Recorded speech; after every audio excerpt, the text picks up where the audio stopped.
এরকম হয়েছে না যে দেয়ালে পিঠ থেকে গেছে, চোখে মুখে অন্ধকার, ওই যাব কি করব, বাঁচানোর কেউ না, এরকম হয়েছে কখনো আপনাদের? যদি হয় তাইলে এটার সলিউশন বলবো, না হইলে তো এগুলো বলে লাভ নাই। হয় হয় হয় বিশ্বনবী এরকম কঠিন বিপদে পড়েছেন জীবনের কিছু কিছু মুহূর্তে। ওই মুহূর্তে বিশ্বনবী স্পেশাল দুইটা দোয়া পড়তেন।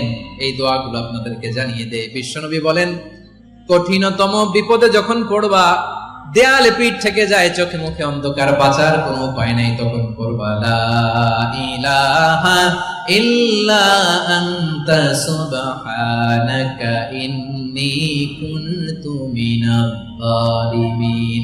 আল্লাহ, তুমি ছাড়া কোনো ইলাহ নাই, তুমি পবিত্র, নিশ্চয় আমি জালিমদের অন্তর্ভুক্ত। সুবহানাল্লাহ বলেন। এই দোয়া সাইয়েদনা ইউনূস আলাইহিস সালাম পড়েছিলেন যখন মাছের পেটে ছিলেন। কিসের পেটে?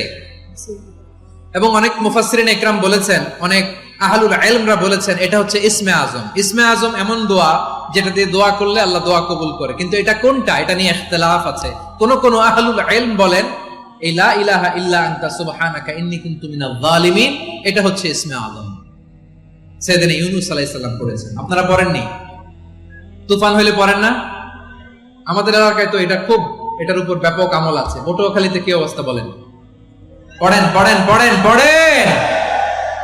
একটা গল্প শুনেছিলাম, পাক হানাদার বাহিনী যখন বাংলাদেশে অ্যাটাক করত, ৭১ সালের ঘটনা বলতেছে, আমরা তো দেখি নাই, শুনছি আর কি।